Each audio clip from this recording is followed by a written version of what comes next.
Let's see. Good morning, everybody.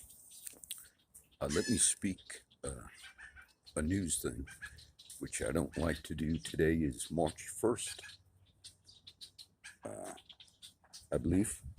It's Tuesday, and I believe the president gives a State of the Union tonight. I want to give this, I'm not sure what we'll title it, but it's possible today, to stop the war that's going on in Russia and Ukraine. If you had a president that understood everything that's going on, and how would it be done? You can make an executive decision and say this: the reason that this has happened is Russia's concerns about their self-security for many years was they did not want NATO to encroach upon their borders. And so before the war began, Russia had a bunch of emergency meetings with leaders and NATO and so forth, and said basically, for many, many years now, not just this year, we have brought our concerns that if Ukraine was in NATO or any other border states upon Russia's border and the previous former Soviet Union states, our concern is there will be weapons in those countries by NATO and the US, and those weapons, though you claim are only defensive in nature, we see it as a risk to our own national security in Russia. Now, is he correct in that fear? Yes. Should he have done what he has done? Of course not. But why am I saying if a president had the ability, the cognitive ability, to simply say, today we have a meeting. We call European heads together, NATO, and this is what I'm going to decide, because the US is the main role in NATO. We are going to make a guarantee ourselves that we are not going to allow Ukraine to become a member of NATO. We do this guarantee, though it looks bad on me as a president, because it's going to save life. We respect Mr. Zelensky, who showed himself very heroic in this attack upon his country. We understand he wants to be a part of NATO and the European Union and so forth for protection. But we're going to make this decision to save life. And that could do it. That could end it right there. Now, Mr. Biden, in political thinking, wouldn't do that. But if you had someone that could show himself heroic, you could do that and end it today. It's a disgrace that you would give a State of the Union on a day like this day. And what's happened in our world in the last week is a tragedy.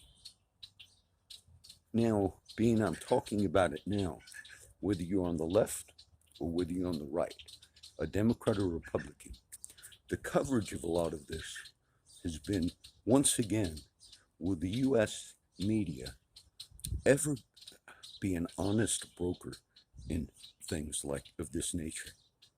If you were a true liberal in heart and mind, as many are in the media, you would also understand that something like this that I just proposed on the table could stop it today without violence. But it might make Mr. Biden look bad, but you don't listen to your advisors when it's time for you to step up to the plate. What you do is what's right. And what I just said is right, and it could stop it. Many of us have seen photos of Mr. Zelensky in military uniform, and it's been all over the news. And that's okay. But they're giving the impression that those photos were like the last few days. And that photo was taken in 2021. And why is it important for me to mention that to you? Why would the media put that photo of Mr. Zelensky in a military uniform looking like I'm out here to fight, which he is? Because it is a manipulation in the sense that it's saying, see, he's not really, he's worried obviously about what's happening, but he's out there in the street, and it gives the impression that the Russian attack is not going well, which many analysts are saying is not going well. Today, they're bombed the second largest city in Ukraine, and they'll be in Kiev, very soon. And now some of the explosions are horrendous. So the propaganda in that one piece that I just showed you, it plays a role in the mindset of people that watch the news. Mr. Putin made a statement last week. It sounded strange. He said, we're ridding Ukraine of the Nazis. Now, the US media immediately said that's insanity and he's lying. But then they found out that there are actually Nazis that operate out of Ukraine. Okay? That's actually true. You say, how do you know that? Because the US media, who said that was a lie, came out today and even last night I read it, and then they were informed that there were factions in Ukraine that operate out of Ukraine that identify as Nazis. Now, this is not to justify what's going on in the world today, but then how did the US media answer once they realized they were wrong? This is what the headline said. We still say that Putin basically is lying about it, but there are actually groups operating in Ukraine that are Nazis. Okay, so instead of saying, we were wrong on that point, they still manipulate and turn everything. Now, the last few weeks, and those of you that are following any news, we had a history that led up to this, a political history. And there are many, there was a video, legitimate video released. You'll never see this on the US media, and you'll never see it with what goes on with social media bias. But it was important for which the events that are taking place. And it basically, there were some courts in Ukraine the last couple of years that had corruption cases, and they had to do with dealings of our president before he was president, and his son, Hunter Biden, and things about the Ukraine oil deals and money that went to the Bidens and so forth. Now, our media covers that up because of political bias, but because of the dangerous time we're in. So they just had some legal proceedings this last week where they came out and basically are saying we have evidence of corruption, and it deals with the US president, dealings he had before he was president. And so this has actually gone on this week, and these are legitimate things. So what was the sense maybe of Ukraine? They knew a lot of this was going on, and sometimes these things are overlooked by another country because they are expecting support from the Western world. So what kind of situation did our media and politics play in that? Ukraine, obviously, and Mr. Zelensky, who I respect very much, they obviously knew all this was wrong and corrupt. They also obviously knew that the media in the Western media would cover all this up, delete it from YouTube, delete it from... And so they didn't make a big thing about it because this is all factual. There were phone recordings and so forth of Biden himself that showed corruption. And so when it came out this week, it's almost as if Ukraine realized we let them down because they would have expected the US or NATO to do more, or the European alliance, Western alliance. And so this is the role that politics and media play. So why would not Mr. Biden do what I just said, which would end this thing? Because he looks at polls, the media looks at how does this make a person look, and these are all people, media, bias, and all of it, whether the left or the right, that that say that they're really about doing what's right. But at the heart of it, man doesn't have the ability to make his own moral judgments on what's right or wrong. But Scripture talks about death and murder and war, and these things do happen and will happen. But we can make attempts to avert those things. So what I just said today, in this thought, it could end it. But there are opinion polls, and there are all types of things. How will it make a person look? This war will continue, and more than likely, Russia will accomplish its mission. Now, the danger is this. The world banking system and everything else, if you look at it, they've really done an effective isolation of Russia. And it's having a very strong effect. And those that are not familiar are, the U.S. has particular aircraft that take off when they think there's a nuclear war, possibly on the horizon. And there's been activity with that, meaning the leaders, the president, or the people, if there was a nuclear attack on a country, that plane takes off for protection, and you can do a command and control from that plane. So our country is actually, we're not speaking this highest threat that we've ever had since World War II, but it is real possible that this thing goes further into a World War III. The bomb that I watched the video just now, and it took out a key building in the second largest city of Ukraine. And it was some type of a bomb. I don't know what. It wasn't a regular rocket because it blew it. It obliterated it. You could see the bomb hit it, and it obliterated it. So we're on the verge this day, the closest to a World War III ever. And you would think that the media and the things that have been manipulated, and I just gave you a few just now, you think for the sake of our country and of the world, there would be an honest evaluation of things instead of a manipulation of things. And that honest evaluation would be what I just basically spoke to you.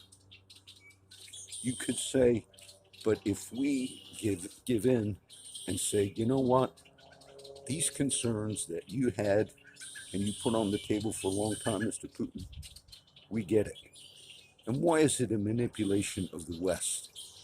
Mr. Biden's answer was, we will not guarantee that Ukraine or any other country will ever not join NATO if they are seeking to join it. And the answer was because we believe in the individual right of every country or nation state to make its own decisions. Why is that a hypocrisy? I'll explain it quickly. We believe in the right for countries to make their own decisions unless it impinges upon the security of our country. And the classic example that I gave to a friend or a person the other day was when Russia, back in the days of Nikita Khrushchev in the 1960s, wanted to put nuclear missiles in Cuba. Cuba, communist, Russia, Soviet Union, communism. These nations had the right to do what they wanted to do. And Mr. John Kennedy, who was assassinated, had what we refer to as the Cuban Missile Crisis. And what we said was this: we'll never allow Russia to put nuclear missiles on Cuba because it's too close to the U.S. And we did not say we believe in the principle of Cuba and Russia to do whatever they want because we believe in the freedom of all nations to choose. No, in that instance, what the U.S. said was, we'll never let it stand. And if you attempt to do it, there's going to be military intervention by the U.S. to prevent Russia and Cuba, even though they both independently wanted to make their own decision to do that. We said, we will go to war if you try to do it. Okay? So did we at that moment believe in the right of every nation to make its own self-determination? No. In that moment, what we said was, we believe our own security takes precedence over any other value that we esteem. And why is this thing not good? It's not good because as we in the Western world make these proclamations that these are values and so forth, we only live up to those proclamations if it affects us. And Putin, though now today demonized by the world, and I'm certainly not here to defend him, but and China actually has said, you should have listened to, I'm not defending China, but it said you should have listened to the legitimate security concerns of Putin. So that's what led him to this invasion into Ukraine. And it was the same type of concerns that the US also threatened war against Cuba and Russia. The same concerns. And it just so happens Mr. Putin has brought that up. He said, I feel I'm in the same position as the US back in the days of the Cuban Missile Crisis. Now that's just true. That's not defending any side. That's just true. So I'll post this right now. It's just to talk about what's going on in world events, and it's to say these things can spiral out of control. And there are times you just make the decision. I don't believe that Mr. Biden is capable of it, and I believe it's not good that we would have some type of a State of the Union when you're at the brink and the closest to World War III than ever. And when you isolate a country, like's been going on with the finances and everything else, that's not necessarily the best option. Because if you leave somebody and you've manipulated, some of the media has manipulated already, and you leave them with no option, and if you make it seem as if their military is not as capable as it was, what would possibly be the psychological thinking of Mr. Putin? Well, I've invested a lot more in nuclear capability and strike capability than obviously in the preparation of the soldiers. And that's correct. They invested a lot more in their nuclear capability than the training of their men. And so when you make it look like, look how terrible it's going, which it's just pray for peace. But then when you put fake video or photographs of Mrs. Zelensky making the American public and the world think this last few days he was out on the streets in a military uniform, and that photo was from 2021, not to demean Mr. Zelensky, but you're now involving yourself through propaganda that doesn't play well in the psyche of Mr. Putin. So the media will not ever cover anything in an honest evaluation, because you would have also brought up the concerns that the present president of the Western world, the United States, and the corruption dealings that went on in the court proceedings in Ukraine this week. And how did that affect events that are taking place in the world? So my belief is, what's going on is going on. And whether they take Kiev and Mr. Zelensky, I give him a lot of credit, because he went to a summit the other day before all this started. Mrs. Zelensky went to a summit it was 3 hours away from the capital, from Ukraine. And our media, again, along with the president, said, well, we advised him not to go. They were giving the opinion that Mr. Zelensky was fleeing the country. And then they could use the same excuse as they did in Afghanistan, saying, well, the Afghan army just couldn't do it. It's their fault, not ours. Now, this was what they were laying out on the table when they said, we told Zelensky not to go to this summit, but, we have concerns. He's chickening out. This would have made us look better and then look worse. All politics. So his statement was, I'll be eating breakfast in the capital today, and I'll be eating dinner back in Ukraine tonight. And then he gave some powerful speeches, and he gave one again yesterday that brought the translator to tears. So we were kind of setting it up, Mr. Biden and our country, to make it look like he was, not doing well. He was going to try and flee. Well, then he goes to the meeting. He speaks forcefully and publicly. I honor Mr. Zelensky. And then he goes back in his country. Then the U.S. made another statement to him that said, we'll offer you a plane if you want to evacuate. We wanted that to happen. And he said, I don't need an escape route. I need help. I need weapons. I need you to. The U.S. and Mr. Biden just didn't want to look bad. And if they could have had him leave, they could have said, see, he fled the country. Ukraine collapsed, not because we didn't support, but because it's just, those Ukrainians. So we tried to get that to happen. There was another point I wanted to make. I can't remember them all. But so everything that you see, I certainly don't support this invasion at all.